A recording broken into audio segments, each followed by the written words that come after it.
Hello students, कैसे हो आप? मुझे आशा है आप सही होंगे। तो स्टूडेंट्स, आज एक आपकी बुक है कृतिका, उसका हम लेसन करेंगे। उस लेसन का नाम है मेरे संग की औरतें। इसकी लेखिका मृदुला गर्ग हैं। तो इस लेसन का मैं सार करवा देती हूँ। सार मीन्स समरी। आप लेसन पढ़ोगे भी, लेकिन एक बार लेसन के बारे में समरी सुन लोगे, सार पढ़ लोगे, तो आपको थोड़ा लेसन अच्छे ढंग से तैयार हो जाएगा। तो हम स्टार्ट करते हैं। मेरे संग की औरतें एक आत्मकथात्मक निबंध है। यह मृदुला गर्ग का ऑटोबायोग्राफी है।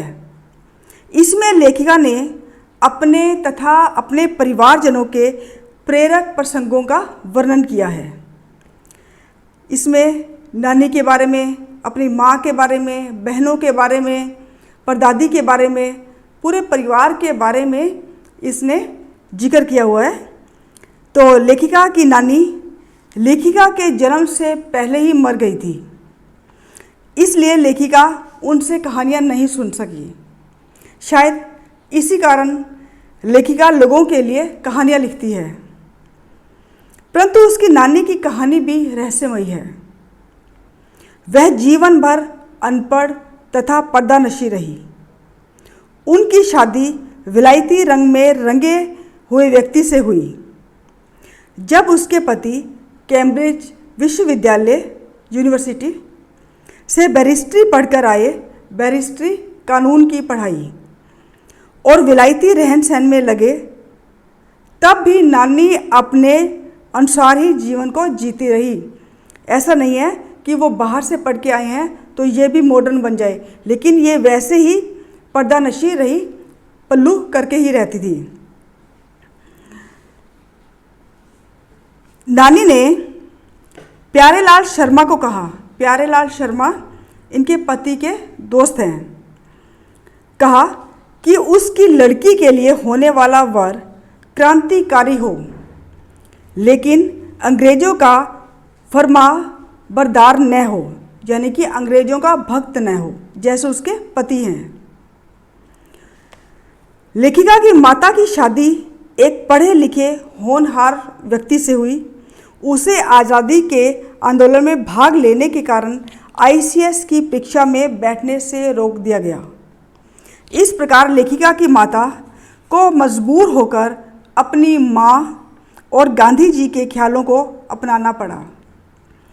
लेखिका की माँ का अपने ससुराल में बहुत रौबदाव था। वह घर के कामकाज नहीं करती थी। वह संगीत सुनने, साहित्य पढ़ने में समय व्यतीत करती थी। फिर भी उन्हें खूब आदर दिया जाता था। उनकी हर बात को माना जाता था और कोई भी किसी बड़े काम के लिए कोई राय ली जाए तो सबसे पहले इसकी माँ से ही राय ली जाती थी, और इनकी माताजी जैसे ही कहे वो उसी प्रकार घर के सदस्य चलते थे। लेखिका के घर में सभी को निजत्व की पूरी छूट थी। लेखिका की परदादी भी लीक से परे हटकर काम करने वाली औरत थी, परे चलने वाली औरत थी। उसकी माँ के गर्भवती होने पर उन्होंने लड़की होने की मन्नत मांगी। यानी कि इनकी जो परदादी थी, जब इनकी माताजी प्रेग्नेंट हुई तब परदादी ने कहा मंदिर में जाकर कि पहली जो संतान है वो लड़की ही हो, जबकि घर के लोगों ने कहा कि ऐसा क्यों मांगा, क्योंकि लोग तो लड़का मांगते हैं। लेकिन परदादी की वही आदत है कि लीक से परे हटकर काम करने की आदत थी, तो उन्होंने लड़की होने की मन्नत मांगी और उनके यहाँ 5 लड़कियाँ हुई। लेखिका की माँ, इसमें माँ जी जो परदादी है, उनका इतना प्रभाव था कि एक चोर भी बड़ा अच्छा इंसान बन गया। लेखिका अपने संस्कारों के कारण लड़की होने पर कभी भी हीन भावना से ग्रस्त नहीं हुई। वह नानी के कारण देश की आज़ादी के मामले में रोमानी बनी रही। बीमारी के कारण समारोह में ना जा सकने के कारण एक बार वो बहुत रोई। तो पिताजी ने जो उपन्यास, जो नावल पढ़ने को दिया, उसका उन पर बहुत गहरा प्रभाव पड़ा, जिसका प्रभाव उनकी कहानियों में अक्सर देखा जाता है। लेखिका की दो बहनें जो लेखिका नहीं बन सकी, उन्होंने लिखना स्टार्ट नहीं किया, उन्होंने कोई कहानियाँ ऐसे कुछ नहीं लिखा, क्योंकि उनका मानना था कि अगर सभी जो लोग ये लिखने लग गए तो फिर पढ़ेगा कौन। लेकिन वे लेखिका नहीं बनी, लेकिन फिर भी वे इस लेखिका से, यानी कि लेखिका मृदुला गर्ग से ज़्यादा दबंग थी। वे अपने अनुसार जीना चाहती थी और वो जीना जानती भी थी। रेणु उनकी एक बहन है, सामंतशाही की विरोधी थी और स्वयं काम करने में विश्वास रखने वाली थी। तीसरे नंबर की बहन चित्रा, वो भी दबंग थी। वह मन में आई बात करके ही मानती थी। सभी बहनों में लीक से हटकर काम करने की आदत थी।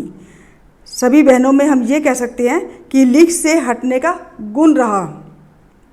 लेकिन घर गृहस्थी और विवाह के परंपरागत तरीकों को उन्होंने कभी नहीं छोड़ा। लेखिका कर्नाटक के एक छोटे से कस्बे बागलकोट में पहुंची। वहाँ कोई ढंग का विद्यालय नहीं था, तो जहाँ पर वह अपने बच्चों को पढ़ा सके। उसने बिशप से स्कूल खोलने की प्रार्थना की। तो बिशप ने यह कहा कि इसका अगर स्कूल खोलना है तो वो 100 साल तक चलना पड़ेगा, यानी कि वो 100 साल तक चले ऐसा स्कूल खोले।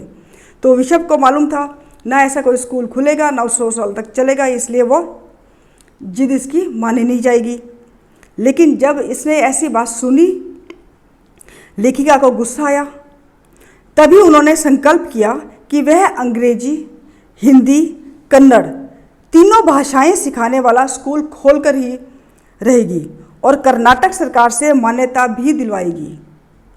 उसने कुछ लोगों से सहायता ली और इस काम को पूरा कर दिखाया। उसके तथा अन्य सरकारी अफसरों के बच्चे इसी स्कूल में पढ़े।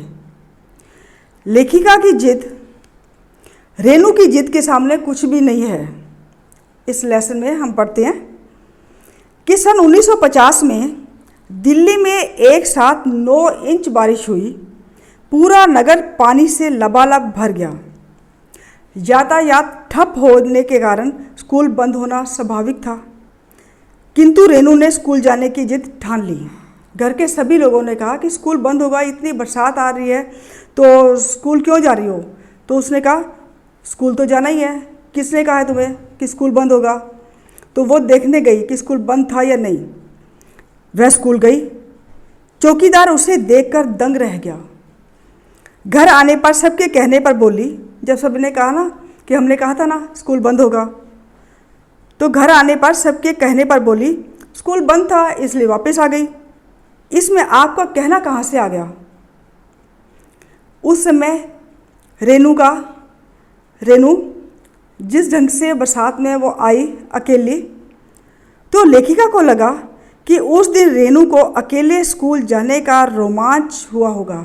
कितना अच्छा लगा होगा, कितना आनंद आया होगा। सचमुच अकेलेपन का मज़ा ही कुछ और है। ये लाइन आती है लेसन के अंत में और यहीं पर ये लेसन ख़त्म हो जाता है। तो फ्रेंड्स, ये इस लेसन का सार था। उसके बाद आप लेसन पढ़ोगे तो आपको अच्छे ढंग से समझ में आ जाएगा। Thank you and have a nice day.